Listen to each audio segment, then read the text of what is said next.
Om Shanti. Good morning.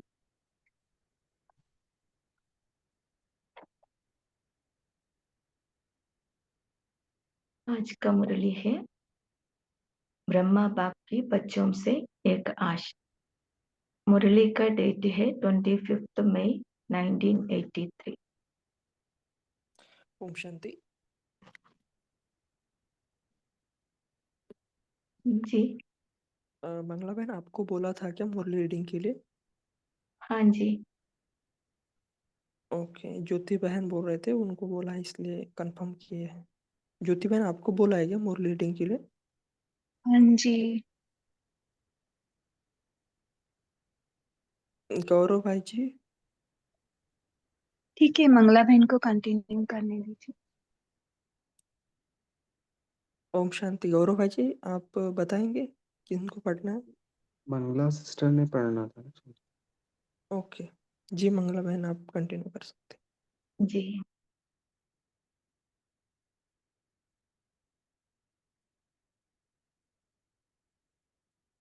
इस मुरली में ब्रह्मा बाप बच्चों के प्रति एक आश रखा है।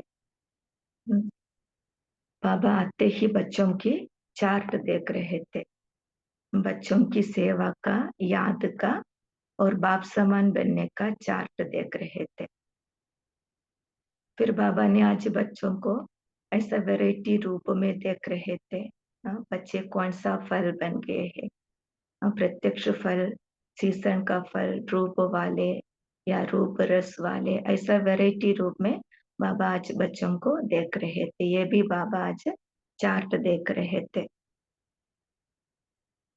लेकिन बाबा ने बोला बच्चों को इतना अमूल्य फल बनना चाहिए, उसमें रूप भी हो, रंग भी हो और रस भी हो। और प्रत्यक्ष फल देने वाले, प्रत्यक्ष फल खाने वाले, ऐसे बाप की पालना के पके हुए फल होना चाहिए। फिर बाबा ने बच्चों के प्रति आश रखा है, हमारी कर्म की कलम से हर आत्मा के दिल पर, बुद्धि पर बाप का चित्र व रूप खींचने वाली रूहानी चित्रकार बनना है। अर्थात हर बच्चा अपने कर्मों के दर्पण द्वारा बाप का साक्षात्कार करे, ऐसा ब्रह्म बाबा की आज आश बाबा ने हम बच्चों के प्रति रखा है। इसके लिए एक विशेष स्लोगन भी बाबा हमको याद दिलाया, जो ब्रह्म बाप ने करके दिखाया, तुरंत दान महापुण्य। फिर बाबा ने इसमें बताया मधुबन वाले, मधुबन का शोकेस में शो पीस है, जो भी आते हैं उन्हों के लिए ऐसा शोपीस बनना चाहिए, प्रत्यक्ष सैंपल के रूप में रहने वाले होना चाहिए। फिर बाबा ने इसमें बताया हम जितना हम तख्त नशीन रहेंगे उतना हमको ताजदारी भी हम बन सकते हैं। जितना तख्त उतना ताज, इसलिए बाबा ने बताया ऐसा हमेशा तख्तदारी मीन्स तख्त नशीन से ताजदारी भी बनना चाहिए। फिर बाद में बाबा ने बताया अभी भी आदि रत्नों के लिए अभी भी ऐसा डालियों को पकड़ करके नहीं रहा है ना, ऐसा आदि स्थिति में स्थित हो गए है ना, उड़ती पंछी बन गए है ना। ऐसा कोई भी सोने हिरण के पीछे नहीं जाना है। हमारा स्थिति ऐसा होना चाहिए, अचल अटोल नष्ट मोहा और निर्माण।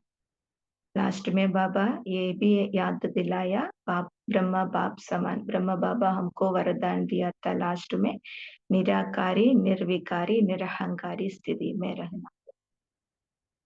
अभी आज का मुरली डिटेल में हम पढ़ेंगे।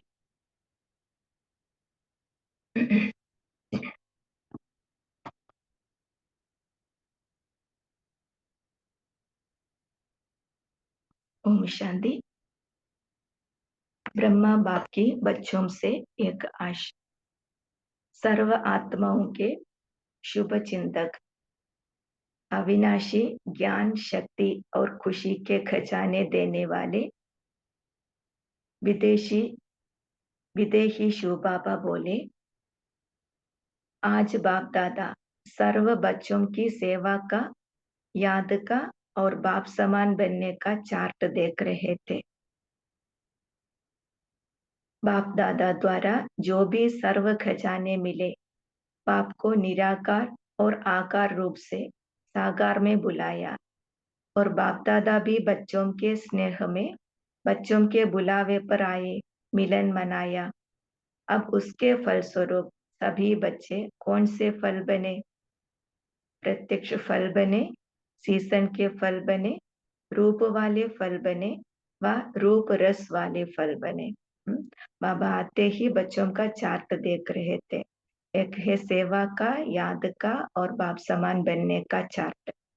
फिर बाबा हमारा ये चार्ट भी देख रहे थे, हम कौन सा फल बने। बाबा का बन गया, बाबा को साकार में बुलावे पर लेकर आया, फिर मिलन भी मनाया। उसका प्रत्यक्ष फल स्वरूप क्या है, हम कितने तक पक गया है। आज बाबा फ्रूट के रूप में बच्चों को देख रहे हैं। एक है प्रत्यक्ष फल, माना ताजा फल, इतना फ्रेश होना चाहिए। फिर है सीजन के फल, कोई कोई फ्रूट ऐसा होता है ना सीजन में पकते हैं। उसी तरह हम भी कभी कभी क्या होता है सीजन के अनुसार इतना उमंग उत्साह में आकर बाबा का पूरा श्रीमत को पालन करते हुए उसी समय पक जाते हैं, सदा नहीं। फिर बाबा ने बताया रूप वाले फल, देखने में बहुत अच्छा लगता है, सब सोचते हैं ये तो बहुत अच्छा पुरुषार्थी है, लेकिन अंदर कैसे होगा, खराब होगा, है ना। फिर है रूप रस वाले, देखने में भी अच्छा है, रस भी बहुत अच्छा है, टेस्ट भी अच्छा है। ऐसा बाबा फ्रूट के हिसाब से बाबा हमको बता रहे हैं, हम भी ऐसा कौन सा फल बने। और आगे बाबा ने बता रहे हैं डायरेक्ट पालना के, अर्थात पेड़ के पके हुए फल बने व कच्चे फलों को कोई एक दो विशेषता के मसालों के आधार पर स्वयं को रंग रूप में लाया है, वह अब तक भी कच्चे फल है। बाबा बता रहे हैं डायरेक्ट पालना के, पेड़ के फले हुए फल बने, माना बाबा हमको डायरेक्ट पालना दे रहे हैं, है ना। माना बाबा का ज्ञान है, बाबा का पालना है, उसी अनुसार हमको पकना है, दूसरा कोई आधार नहीं है। सिर्फ बाबा की पालना द्वारा, ज्ञान द्वारा पकना है। अर्थात बाबा बताया पेड़ के पके हुए, पेड़ से ही स्वयं पकना है। फिर बाबा ने बोला एक दो विशेषता के मसालों के आधार पर स्वयं को रंग रूप में लाया। मना कोई कोई विशेष, पूरा बाबा के ऐसा डायरेक्ट पालना से पक्का नहीं, इसलिए क्या करता, दूसरों के अनुभव सुनते, दूसरों का क्लासेस सुनते, ऐसा कोई न कोई विशेषता के आधार से, हाँ सच है हमको भी ऐसा बनना है, ऐसा कोई कोई विशेषता का आधार से पके हुए फल। या फिर बाबा ने पूछते हैं या फिर अभी भी कच्चे फल है। यह चार्ट बच्चों का देख रहे थे। बाबा ये भी चार्ट देख रहे थे, बच्चे कौन से फल बने। संगम युग की विशेषता प्रमाण, प्रत्यक्ष फल के समय प्रमाण, हर सब्जेक्ट में, हर कदम में, कर्म में प्रत्यक्ष फल देने वाले, प्रत्यक्ष फल खाने वाले, बाप की पालना के पके हुए, रंग रूप रस तीनों से संपन्न अमूल्य फल होना चाहिए। बाबा सब रिजल्ट देखा, फिर बाबा ने बताते हैं कैसे फल होना चाहिए।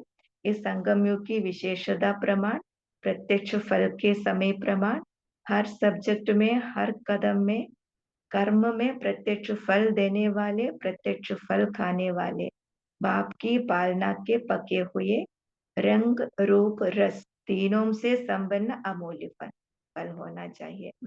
ये तो हमको सदा याद रहना चाहिए, हम कैसे होना चाहिए। ये तो अंडरलाइन करने की बात है, रंग भी होना चाहिए, रूप भी होना चाहिए, रस भी होना चाहिए। वो भी बाबा आगे बता रहे हैं। अभी अपने आप से पूछो मैं कौन। अभी हमको चेक करना चाहिए।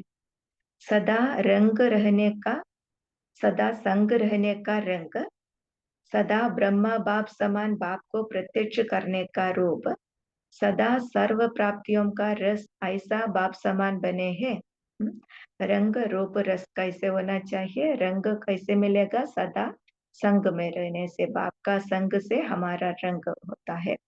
फिर सदा ब्रह्मा बाप समान प्रत्यक्ष करने का, बाप को प्रत्यक्ष करने का रूप, हमारा अव्यक्त रूप, ब्रह्मा बाप समान हमारा रूप होना चाहिए।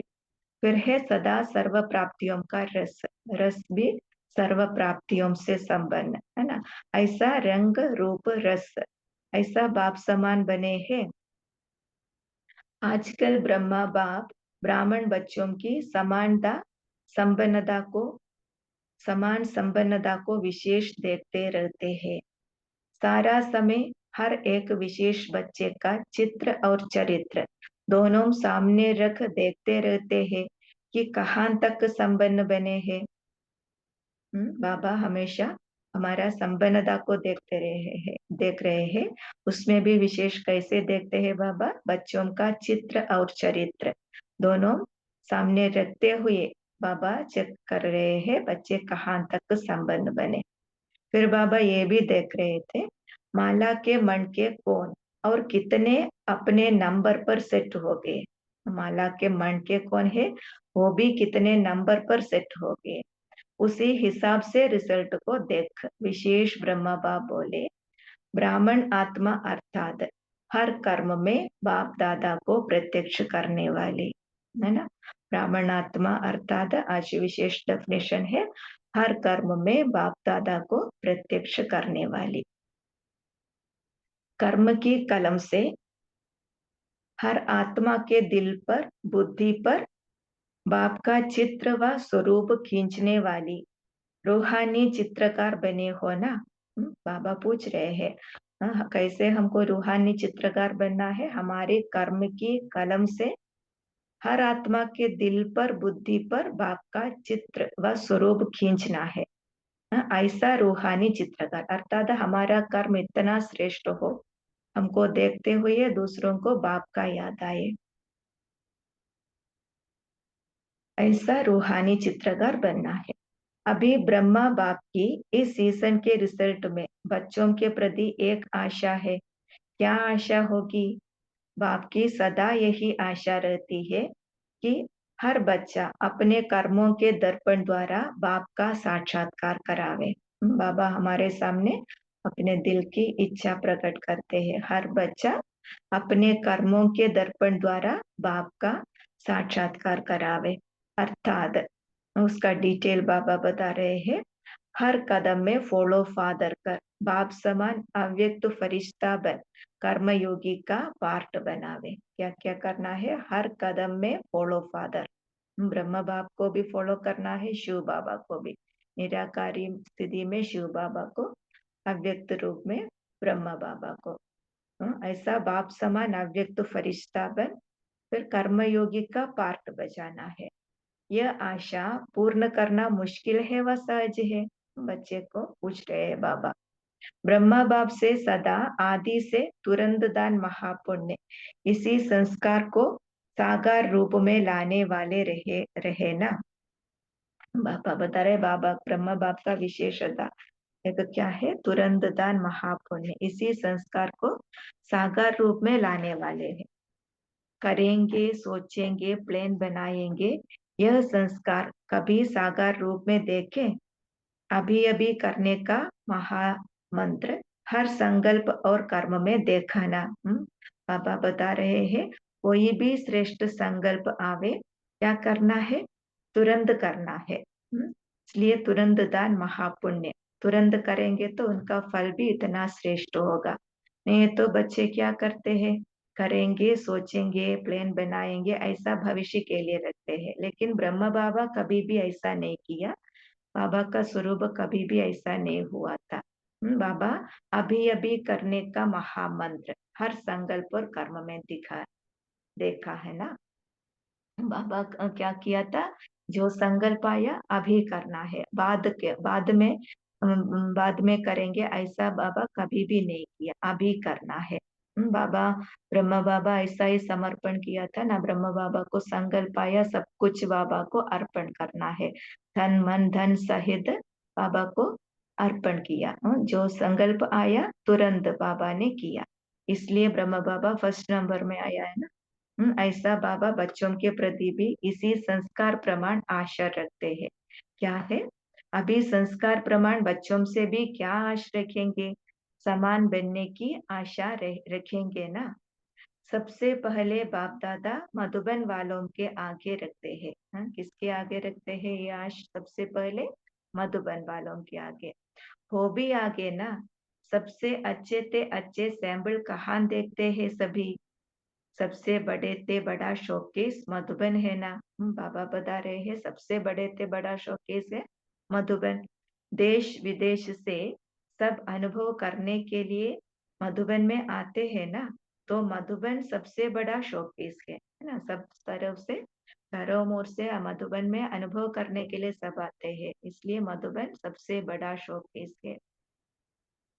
ऐसे शोकेस में रखने वाले शोपीस कितने अमूल्य होंगे, है ना। सब तरफ से आत्माएं आते हैं देखने के लिए, तभी उस शोकेस में जो शोपीस रखते हैं वो कितने अमूल्य होंगे, है, इतना वैल्यूबल होगा ना। इसलिए मधुबन वाले इतना वैल्यूबल है, उस मधुबन का शोकेस में शोपीस है। सिर्फ बाप दादा से मिलने के लिए नहीं आते हैं लेकिन परिवार का प्रत्यक्ष रूप भी देखने आते हैं। वह रूप दिखाने वाले कौन है? सभी आते हैं मधुबन में, लेकिन बाबा ने बता रहे हैं सिर्फ बाबा के साथ मिलने के लिए नहीं आते, लेकिन फिर क्या देखने के लिए आते हैं? परिवार का प्रत्यक्ष रूप, है ना। बाबा के बच्चों का प्रत्यक्ष रूप देखने के लिए आते हैं, लेकिन वो रूप दिखाने वाले कौन है? परिवार का प्रत्यक्ष सैंपल, कर्मयोगी का प्रत्यक्ष सैंपल, अव्यक्त सेवाधारी का प्रत्यक्ष सैंपल, वरदान भूमि के वरदानी स्वरूप का प्रत्यक्ष सैंपल कौन है? मधुबन वासी हो ना। कितना सैंपल बाबा ने बताया कि कैसे कैसे सैंपल बनना चाहिए। परिवार का प्रत्यक्ष सैंपल होना चाहिए, फिर कर्मयोगी का प्रत्यक्ष सैंपल, अथक सेवादारी का प्रत्यक्ष सैंपल, फिर वरदान भूमि के वरदानी स्वरूप का प्रत्यक्ष सैंपल। इतना प्रत्यक्षता बाबा के बच्चों में, मधुबन वालों में होना चाहिए। ये सब दिखाने वाले मधुबन निवासी है ना। सभी आकर के मधुबन वालों को देखते हुए हमारे अंदर भी प्रेरणा आता है ना। वो कैसे है, इतना अथक सेवाधारी है, इतना वरदानी स्वरूप है, कर्मयोगी है, फिर परिवार भी कैसे है, ये सब देखते हुए हमारे अंदर भी उमंग उत्साह आएगा। इसलिए बाबा बता रहे हैं ऐसा मधुबन के शोकेस में इतना अमूल्य शोपीस दिखाना है। आगे बाबा बोले भागवत का महत्व सुनने का बड़ा महत्व होता है। सारे भागवत का इतना नहीं होता, तो चरित्र भूमि का महत्व मधुबन वाले हो ना। बाबा बता रहे हैं भागवत सुनने के लिए सबको इच्छा होता है, लेकिन पूरा सुनने के लिए इतना नहीं होता। लेकिन उस भागवत का महत्व क्या है वो सुनने के लिए वो बहुत महत्व देते हैं उस भागवत का महत्व को। इसलिए बाबा बता रहे हैं भागवत क्या है? रियली परमात्मा का चरित्र है ना। परमात्मा मधुबन में आते बच्चों के साथ क्या पार्ट किया, कैसे खेल किया, वो सब बाबा ने आकर के चरित्र भूमि में अपना पार्ट बनाया है ना। इसलिए बाबा बता रहे हैं उस चरित्र भूमि का महत्व कौन है? मधुबन वाले हैं। मीन्स उसका सार रूप किससे प्रत्यक्ष होना चाहिए? बाबा ने आकर क्या क्या किया। बाबा का इतना बच्चों से प्यार है, अतीन्द्रिय सुख किससे देखना है? बाबा के बच्चों से देखना है। ये सब मधुबन में रहने वाले मधुबन वाले से, महत्व मधुबन वालों से देखना चाहिए। अपने महत्व को तो याद रखते हो ना, इसलिए बाबा पूछ रहे हैं अपने महत्व क्या है वो भी याद रखते हो ना। मधुबन निवासियों को याद स्वरूप बनने में मेहनत है व सहज है। मधुबन है ही प्रजा और राजा दोनों महात्माओं को वरदान देने वाला, है ना। बाबा बता रहे मधुबन क्या है? प्रजा और राजा दोनों को वरदान देने वाले। तो इसलिए मधुबन वाले ऐसा वरदानी स्वरूप में भी होना चाहिए। आगे बाबा बोले आजकल तो प्रजा आत्माएं भी अपना वरदान का हक लेकर जा रही है। जब प्रजा भी वरदान ले रही है, तो वरदान भूमि में रहने वाले कितने वरदानों से संपन्न आत्माएं होंगी। अभी के समय प्रमाण सभी प्रकार की प्रजा अपना अधिकार लेने के लिए चारों ओर से आनी शुरू हो गई है। चारों ओर सहयोगी और संपर्क वाले वृद्धि को पा रहे हैं। प्रजा की सीजन शुरू हो गई है। बाबा बता रहे हैं चारों ओर से आत्माएं आते हैं प्रजा के रूप में भी, है ना। प्रजा भी आकर के वरदान भूमि से वरदान ले रहे हैं। ये बाबा बता रहे 1983 में, है ना, वो प्रजा का सीजन हो गया, है ना। प्रजा भी तैयार हो रहे थे, क्योंकि चारों ओर सहयोगी संपर्क वाले वृद्धि को पा रहे हैं। इसलिए वरदानों से, वरदान भूमि में रहने वाले कितने वरदानों से संपन्न होना चाहिए। तो राजे तो तैयार होना, प्रजा भी अभी तैयार हो रहे हैं। इसलिए बाबा पूछ रहे हैं राजे तो ऑलरेडी तैयार होना। वह राजाओं का छत्र कब फिट होता है, कब नहीं होता। तख्त नशीन ही ताजधारी बन सकते हैं। तख्त नशीन नहीं तो ताज भी सेट नहीं हो सकता। इसलिए छोटी छोटी बातों में अपसेट होते रहते हैं। ये अपसेट होना निशानी है तख्त नशीन अर्थात तख्त पर सेट ना होने की। बाबा बता रहे हैं यहाँ हम कितना तख्त नशीन, है ना। एक भृगुटी का तख्त, उससे हमको बाप का दिल तख्त भी मिलेगा। उस तख्त से हमको ताजदारी, हम ताजदारी भी बन सकते हैं। तभी ताजदारी बाबा बता रहे छत्र, छत्र भी कब फिट होता कब नहीं, माना बाबा के छत्र छाया के अंदर। यही आधार हमको भविष्य में भी क्या मिलेगा, तख्त भी मिलेगा, ताज भी मिलेगा। वहां तख्त, हमारे तख्त के ऊपर एक छत्र भी दिखाते हैं ना। ऐसा सबका आधार यहाँ का तख्त नशीन होना है। लेकिन कभी कभी बच्चे क्या होता है, अपसेट हो जाता है। ये अपसेट होने का निशानी बाबा बता रहे हैं हम तख्त पर सेट नहीं है, इसलिए कभी कभी अपसेट होते हैं। बाबा अव्यक्त मुरली में 2003 के अव्यक्त मुरली में संडे आते हैं ना, उसमें भी बाबा बता रहे थे जो अगर बच्चे तख्त में सीट पर सेट हो तो बाप का जिम्मेवारी है। अगर हम सीट पर सेट नहीं है तो क्या है, हम खुद जिम्मेवार होता है। इसलिए हमको सदा सीट पर सेट होना चाहिए।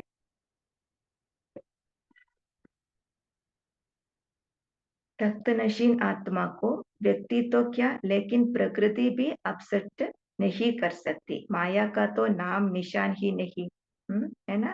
तख्त नशीन है तो व्यक्ति, प्रकृति, माया कोई भी हमको अपसेट नहीं करेगा। तो ऐसे तख्त नशीन ताजदारी वरदानी आत्माएं होना, समझा। मधुबन के ब्राह्मणों के महत्व का महत्व। अच्छा, आज तो मधुबन निवासियों का टर्न है। बाकी सब गैलरी में बैठे हैं। गैलरी भी अच्छी मिली है ना। अच्छा, आगे बाबा बोले आदि रत्न आदि स्थिति में आ गए ना, मध्यम भूल गया ना, डालियां डालियां वगैरह सब छूट गई ना। आदि रत्न सभी उठते पंछी बनकर जा रहे हो ना। बाबा आदि रत्नों को बता रहे हैं सब आदि स्थिति में आ गए ना, मीन्स मध्यम भूलना है ना। तो अब से जो भी हमारा संस्कार स्वभाव है वो सब भूलना है, आदि स्थिति में रहना है ना। बाबा बता रहे हैं डालियां वगैरह छूट गई ना, मना कल भी बाबा ने मुरली में बताया था छोड़ो तो छूटे छूटो। मना मैंपन, मैं और मेरापन का ऐसा बहुत सारा डालियों को पकड़ करके रखा है ना, इसलिए बाबा बता रहे हैं वो सब छूट गए ना। तभी क्या होगा, सब आधार छूटेंगे तो हम उड़ती पंछी बनकर उड़ सकते हैं। फिर बाबा बता रहे हैं सोने हिरण के पीछे भी नहीं जाना।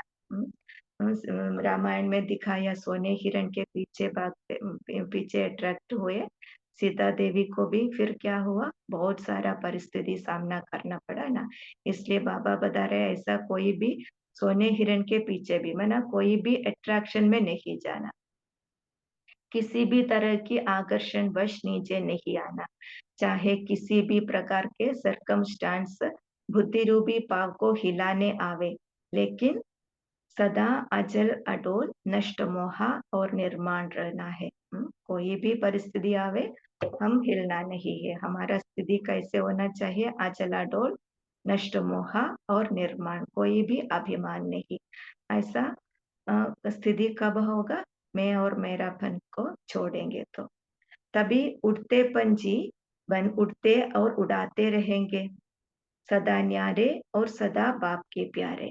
कैसे होना चाहिए? सदा न्यारा और बाप का प्यारा, न किसी व्यक्ति के न किसी हद के प्राप्ति के प्यारे बनना। अंडरलाइन करना है, क्या है? किसी व्यक्ति के भी प्यारा नहीं, न किसी हद के प्राप्ति का भी प्यारा नहीं। ज्ञानी तो आत्मा के आगे यह हद की प्राप्तियां ही सोने हिरण के रूप में आती है ना? इसलिए दिखाया है ना, सोने के हिरण के पीछे भाग करके क्या स्थिति हुआ। ऐसा बाबा बता रहे हैं, हम कौन है? ज्ञानी तो आत्माएं है। हम भी ऐसा हद के प्राप्तियों के पीछे जाएंगे तो वो भी एक सोने के हिरण के रूप में हमारे सामने आएगा, फिर हमको भी बहुत सारा कष्ट उत्पन्न होगा, फिर लास्ट में विजय होगा। लेकिन फिर भी ऐसा क्यों टाइम वेस्ट करना चाहिए?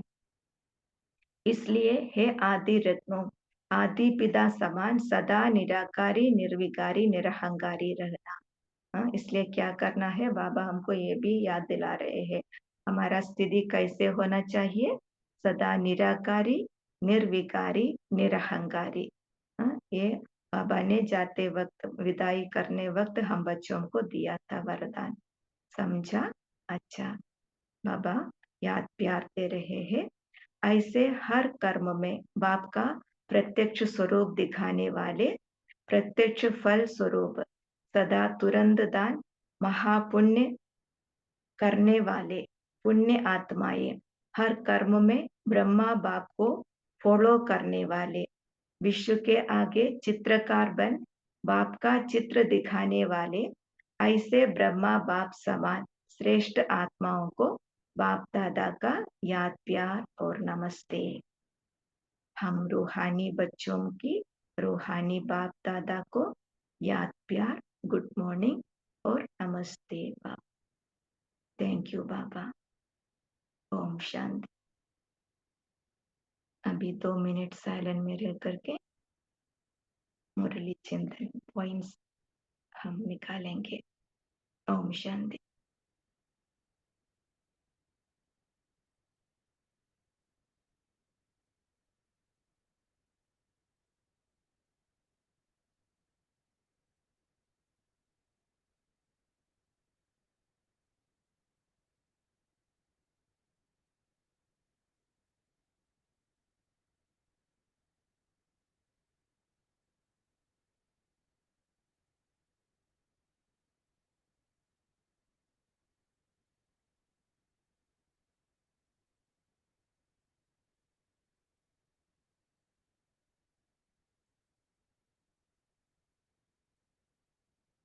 अच्छा, अभी सभी शेयर कीजिए पॉइंट्स, अपना अपना पॉइंट्स शेयर कीजिए।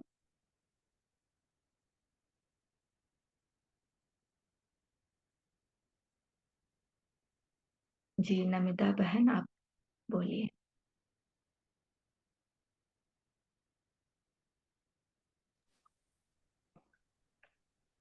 ओम शांति नम- दीदी। हाँ ओम जी, शांति। ओम शांति। बाबा बाबा आज हम सब ब्राह्मण बच्चों की ब्रह्मा बाप समान स्थिति और संपन्नता को देख रहे हैं। तो बाबा मधुबन निवासियों को हमारा सामने सैंपल के रूप में रखते हैं। तो मधुबन निवासियों कैसे सदा बाप का याद में, बाबा का याद में रहकर कर्मयोगी बनकर और अथक सेवादारी बन अपना पाठ बजाते हैं और बाबा को प्रत्यक्ष करते हैं। तो हमको भी ऐसे बनाना है, अपने कर्म की दर्पण द्वारा बाबा को साक्षात्कार करना है। तो कर्म ऐसे श्रेष्ठ होना चाहिए जिसमें बाबा प्रत्यक्ष होंगे। तो इसके लिए हम सदा हमको शिव बाबा को याद करना है और ब्रह्मा बाबा को फॉलो करना है। तो सदा स्मृति यह रहना है कि जो कर्म हम करेंगे हमको देख दूसरे भी करेंगे। तो छोटी छोटी बातें या परिस्थिति में हम अपसेट नहीं होना है, लेकिन सदा अपने सीट पर सेट माना स्थिति सदा अचल अडल रहे, उसके ऊपर अटेंशन देना है और चेक भी करना है कि मैं कितना आत्मिक स्थिति में रहकर कार्य करती हूँ। तो सीट पर सेट रहेंगे तो माया और प्रकृति भी हमको अपसेट कर नहीं पाएंगे। तो सदा अपनी सीट पर सेट होंगे। जब हम अपनी सीट पर सेट होकर कर्म करेंगे तो बाबा को साथ का अनुभव भी करेंगे, बाबा का संग का साथ भी अनुभव कर पाएंगे। ब्रह्मा बाप समान बाबा को प्रत्यक्ष करने का श्रेष्ठ कर्म और फरिश्ता स्वरूप और सर्व प्राप्तियों का रस को भी हम महसूस कर पाएंगे। तो बाबा ने कहा हर परिस्थिति सदा अचल अडल नष्ट मोह और निर्माण, हर परिस्थिति में सदा अचल अडल नष्ट मोह और निर्माण रहना है। ओम शांति। जी बहुत रेवती बहन आप हाँ जी बोलिए। जी। Om Shanti, good morning. तो आज बाबा तुरंत दान महापुण्य इसका बता रहे हैं कि श्रेष्ठ संकल्प जैसे ही मन बुद्धि में श्रेष्ठ संकल्प आता है तो उसे तुरंत ही कर्म में लाना है, अभी के अभी करना है। ऐसा नहीं कि करेंगे कर लेंगे, ये अलबेलापन नहीं होना चाहिए। तुरंत ही श्रेष्ठ संकल्प आते ही तुरंत ही उसे कर्म में लाना ही है। और फिर बाबा ने बताया, जैसे अभी सिस्टर ने भी, कि अकाल तख्त की सीट पर सदा सेट रहना है और बाबा की छत्र छाया का अनुभव करते रहना है। सदा उड़ता पंछी, मैं और मेरापन की डालियां छूट गई ना, बाबा हमसे पूछते हैं कि कोई मैं और मेरापन तो नहीं रहा ना। तो सदा नष्टो मोहा बनना है, कोई मान अभिमान ना हो और बाप का प्यारा बनकर हद की प्राप्तियों में नहीं फंसना है। हद की प्राप्तियां तो हैं सोने का हिरन, तो उस तरफ आकर्षण नहीं होना। अपने को सदा उड़ता पंछी, स्वतंत्र पंछी, हल्केपन में रहकर अव्यक्त फरिश्ता बनकर बाप समान बनना ही है और अन्य आत्माओं को भी बाप के समान बनाने का सहयोग देना है। ओम शांति। जी बहुत अच्छा है ना। आज बाबा हम बच्चों का अटेंशन दिला रहे हैं ब्रह्मा बाप समान बनने के लिए क्या क्या करना चाहिए ना। अभी कोई और शेयर करेंगे।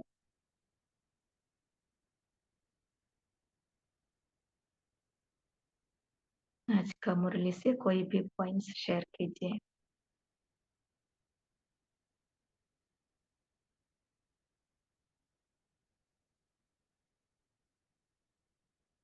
बाबा ने बताया हमारा कर्म रूपी दर्पण से है ना बाप का साक्षात्कार कराना है, वो कैसे होगा।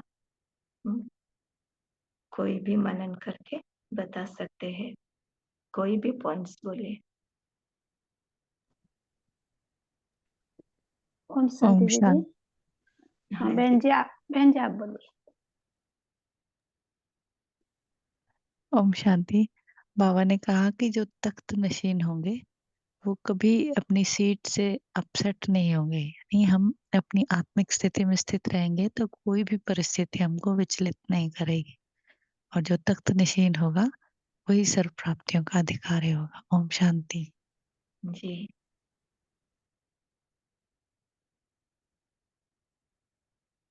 बोलिए किसी और ने। हाँ जी दीदी मैं बोलूं। हाँ बोलिए। बाबा ने कहा कि हमको ब्रह्मा बाबा को फॉलो करना है। माना जैसे ब्रह्मा बाबा जो सोचते हैं वो करते हैं, चाहे किसी भी परिस्थिति है वो अपनी स्थिति पर स्थित रहते हैं। उस कोई भी परिस्थिति उसको नहीं हिला सकता है।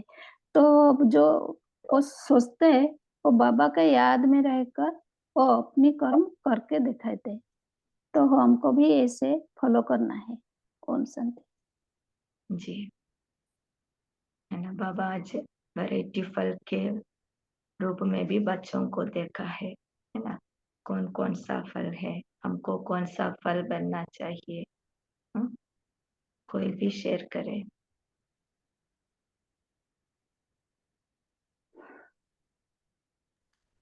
ओम शांति। जी, ओम शांति। तो बाबा ने कहा कि हमको विशेषता प्रमाण मतलब कि प्रत्यक्ष फल के प्रमाण हर सब्जेक्ट में, हर कर्म में प्रत्यक्ष फल देने वाले, प्रत्यक्ष फल खाने वाले, बाप की पालना के पक्के हुए, रंग रूप रस तीनों में संपन्न अमूल्य फल होना चाहिए। मतलब आप बता रहे हैं कि हमको तीनों में, रंग में, रूप में, रस में हमको पूरी तरीके से संपन्न फल होना चाहिए। प्रत्यक्ष प्रमाण हमको हर सब्जेक्ट में, कर्म में और हर कदम में प्रत्यक्ष होना चाहिए। ओम शांति।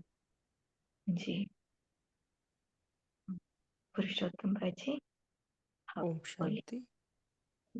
आज बाबा ने बोला है कि अ, किसी भी हद के प्राप्ति के पीछे हमें नहीं जाना है। ज्ञानी तो आत्मा का ये लक्षण नहीं है। ये जैसे कि सोने हिरन के रूप में आती है, क्योंकि माया को पता है कि ये ब्राह्मणों को 5 विकारों का ये पूरा ज्ञान है, ये इसके झांसे में नहीं आएंगे। तो रूप बदल कर आती है इनडायरेक्ट रीति से, जैसे लौकिक में कोई भी प्राप्ति है ना, तो उस रीति से आती है। तो हमें इन प्राप्तियों के पीछे नहीं जाना है। हमें सीता का उदाहरण ध्यान रखना है कि मतलब सीता को दिखाते हैं कि सब राजभाग्य इतना सोने हीरो का महल छोड़ कर आए, लेकिन एक छोटे से सोने के हिरन के पीछे मतलब उनके पीछे आकर्षित हुए। तो हमें ये सोचना है कि हम भी अभी वनवाह में हैं, हमें किसी भी हद के प्राप्ति के पीछे नहीं पड़ना है, नहीं तो माया हमें फिर से शोक वाटिका में लेके जा सकती है। ओम शांति। थैंक यू अभी कोई जी। शेयर? हाँ जी, अभी पोल लॉन्च हो रहा है, सभी मेन स्क्रीन पर रहेंगे। जी। फिर पोल के ऊपर भी एक क्वेश्चन है, वो पूछना है, तो सभी पोल ध्यान से दर्ज करना, क्योंकि उसके बारे में आज थोड़ा मनन करना है।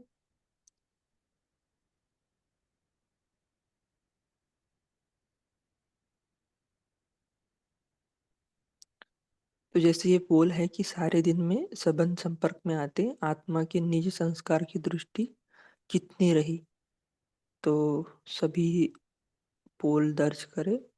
जैसे 1 से 25% 4 आत्माओं ने कहा है, 25 से 50 7 आत्माओं ने कहा है, और 50% से अधिक एक आत्मा ने कहा है।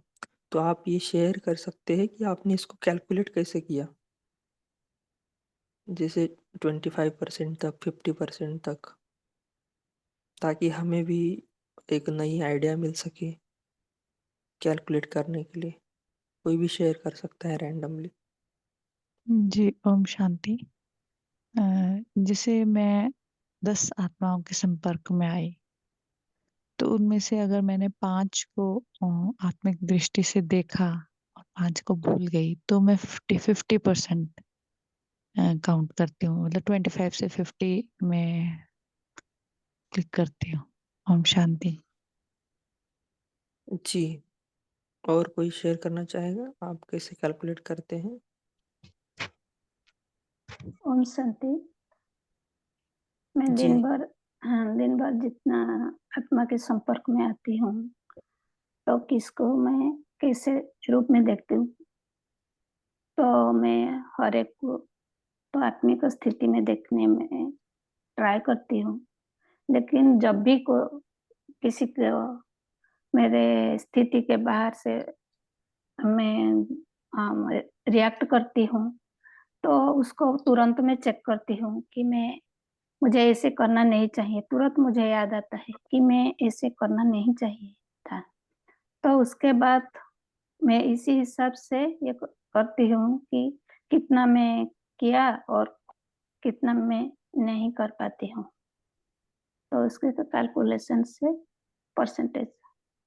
परसेंटेज माना एग्जैक्ट भी नहीं होता है, लेकिन 4 आत्मा को देखा तो जैसे दीदी ने बोला कि 10 को 5 में 50% में, ऐसे भी मैं कैलकुलेट करता हूँ। कौन सा? जी, कविता बहन आपने अनम्यूट किया था, आपको शेयर करना है? जी, ओम शांति भाई जी।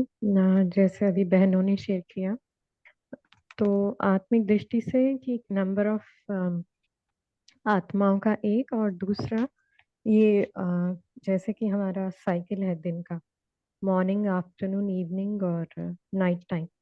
तो इसके हिसाब से ज़्यादातर होता है, क्योंकि मुझे जो बेस्ट लगता है वो है घंटे का हिसाब, क्योंकि सारे दिन में रात में पोता में निकालना मुश्किल हो जाता है। तो जैसे कि मॉर्निंग सेशन में 1 to 12 ले लिया, तो कितने घंटे में वो स्मृति रही मैं देख पाई, उसका काउंट रहता है। तो उसके हिसाब से जैसे कि 4:4, 4 लाइक मॉर्निंग, आफ्टरनून, इवनिंग और नाइट का वो भाग निकाल के फिर घंटे का रखते हैं, क्योंकि एग्जैक्ट निकालना बहुत मुश्किल है, क्योंकि कभी कभार स्मृति विस्मृति भी हो जाती है। इसलिए वो हिसाब से छोटे छोटे पोर्शन में निकालते हैं, पूरा पूरा दिन का नहीं लेते, घंटे घंटे का लेते हैं। और वो भी वो जैसे कि अभी बताया ना, मॉर्निंग आफ्टरनून टाइम में और इवनिंग और नाइट टाइम का जो है, उस उसमें घंटों में और कितना याद रहा, बस उसी के हिसाब से। मगर I don't think it's so accurate. ओम शांति। जी, बहुत अच्छा, सभी ने बहुत अच्छा बताया है। हम भी इसी रीति से मतलब जैसे अभी रिसेंटली बहन ने बताया कि घंटे-घंटे के हिसाब से करते हैं। हम तो घंटे के हिसाब से नहीं करते, लेकिन 4 घंटे का हमने टारगेट लिया है। अभी आपको स्क्रीन में दिखा रहे हैं, है ना?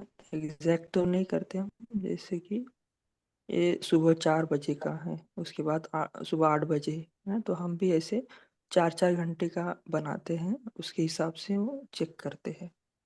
तो सभी अपने-अपने हिसाब से कर सकते हैं, लेकिन लक्ष्य है कि हम कैलकुलेट भी करें, ऐसे रैंडमली ना ये करें, है ना? जी, निपुण बहन आप शेयर कर सकते हैं।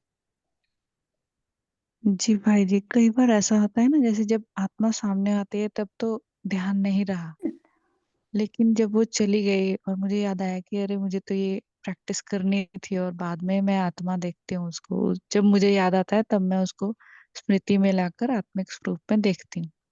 तो उसका कैलकुलेट करना है या नहीं?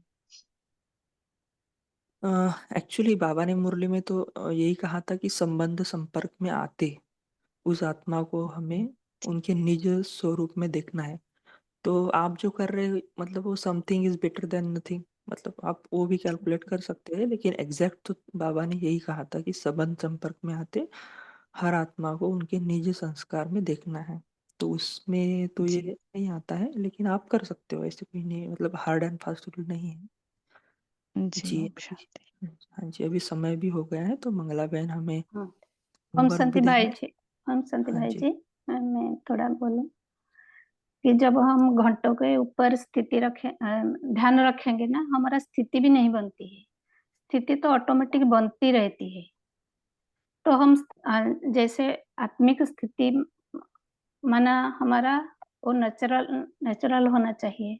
तो कभी कभी ये नहीं होता है, तो उस टाइम हमको चेक करना, उसके ऊपर अटेंशन रखना है। कितना घंटे हम दिन भर करते हैं या नहीं करते हैं, उसके ऊपर अटेंशन नहीं रखना है। लेकिन हर सिचुएशन सिचुएशन में जब हम नहीं रख पाते, तो वो अम, अम, मतलब तो उस टाइम भी हमको याद आता है कि जब चेकिंग करना है तो हमको पता चलता है कि नहीं, मैं आत्मिक स्थिति में नहीं रह पाती थी। तो उसको ऊपर अटेंशन रखना है। तो उसी सर से रैंडमली हम परसेंटेज कैलकुलेट करते हैं। तो बाबा कहते हैं हर पल, हर सेकंड आपको चेक करना है। तो हर सेकंड तो हम चेक कर नहीं पाते, फिर भी हम करने के जब हम धीरे धीरे करते हैं ना, उसका हमारी स्थिति ऐसे बन जाती है, तो स्थिति भी आ जाती है। कौन सा जी, बहुत अच्छा। जी, मंगला बहन। जी। बाबा ने आज हमको यही बोला, बाप समान बनना है ना? उसके लिए आज हम मेनली 2 पॉइंट्स होमवर्क के रूप में करेंगे। एक तो तुरंत दान महापुण्य है ना, हमको जो श्रेष्ठ संकल्प आया वो हमको देखना है, चेक करना है क्या मैं उसी समय उसको प्रैक्टिकल में लाते हैं या भविष्य के लिए रखते हैं। लेकिन हमको क्या करना है, तुरंत करना है, जो भी श्रेष्ठ संकल्प तुरंत करना है। फिर दूसरा हम ये भी ले सकते हैं अपने सीट पर सेट होने का, है ना, उसी आधार से आज का पोल भी वो भी ठीक होगा, है ना। हम सदा सीट पर सेट होंगे तो क्या मिलेगा हमको, ताजधारी भी बन सकते हैं, कभी भी अपसेट नहीं हो सकते हैं, है ना। अपसेट है तो हम किसी को भी देखने पर आत्मा का स्थिति दृष्टि नहीं आएगा, लेकिन हम सदा सीट पर सेट होंगे तो हमको उस आत्मिक दृष्टि आएगा, है ना। फिर ये भी मैं एक और भी ऐड करती हूँ, अभी सिर्फ हम देखने पर भी नहीं, सिर्फ हम किसी के साथ फोन में बात करेंगे तो भी हमको वही दृष्टि आना चाहिए कि मैं अभी इस आत्मा के साथ बात कर रही हूँ, वो भी हम चेक करते हैं।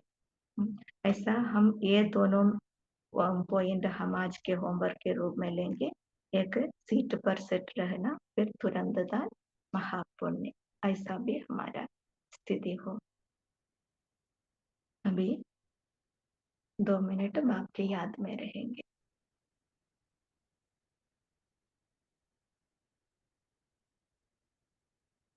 ओम शांति।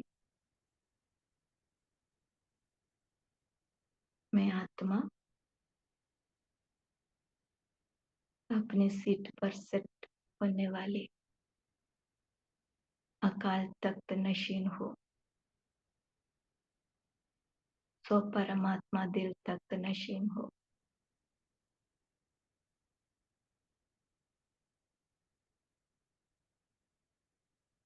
अपने आप को आज की मुरली अनुसार चेक करेंगे, अब तक के पुरुषार्थ के अनुसार मैं कौन सा फल हूँ, प्रत्यक्ष फल, सीसन का फल, रूप वाला फल या रूप रस वाला फल, या परमात्मा की पालना के आधार से पका हुआ फल, या कोई मसाला के आधार से पका हुआ है, या अभी तक कच्चे है।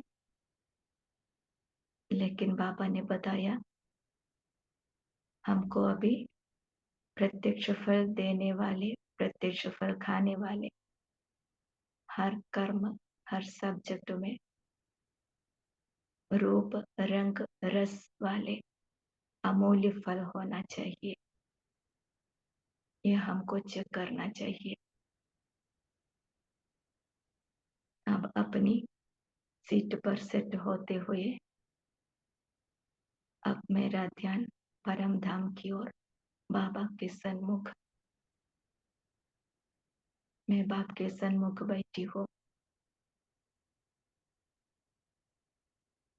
सिर्फ मैं और बाबा, बाप के संग में रंगते हुए बाबा का सब रंग मुझ आत्मा पे, बाबा के वाइब्रेशंस फील कीजिए, उसी वाइब्रेशंस मेरा भी है, हो रहा है। बाबा की स्नेह में समाये हुए मेरा रूप भी बदल रहे हैं,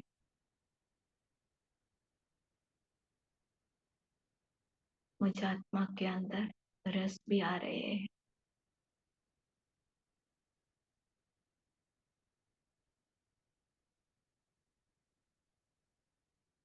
बाप समान बनते जा रही हूँ,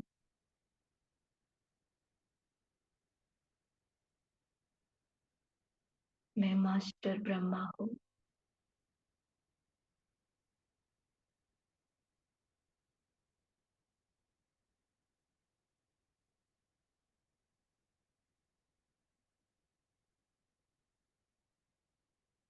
बाबा से सर्व गुण और शक्तियों से भरपूर आत्मा,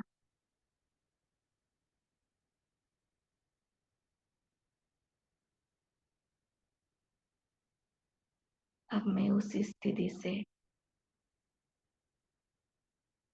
नीचे वापस अपने अकाल तख्त पर सेट हो गई हो।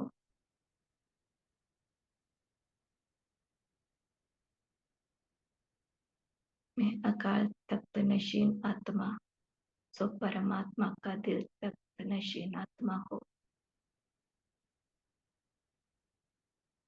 आज इसी स्थिति में स्थित होते हुए कर्मयोगी बन हर कर्म करेंगे, सबको आत्मा की दृष्टि से देखेंगे और बाप को फॉलो करते हुए अपने कर्म को श्रेष्ठ बनाते हुए अव्यक्त ब्रह्म बाप समान अव्यक्त स्वरूपधारी बनकर रहूंगी। मैं बाप को प्रत्यक्ष करने वाली श्रेष्ठ आत्मा हो। ओम शांति। थैंक यू बाबा, थैंक यू सभी आत्माओं को। ओम शांति। ओम शांति सभी को, ओम शांति। Good morning. शुक्रिया बाबा का। ओम ओम शांति। शांति। शुक्रिया। ओम थैंक यू बाबा। शांति। बाबा ओम शांति दीदी जी, सबको ओम शांति। ओम शांति। शुक्रिया बाबा। ओम शांति परिवार। गुड मॉर्निंग बाबा। शुक्रिया बाबा।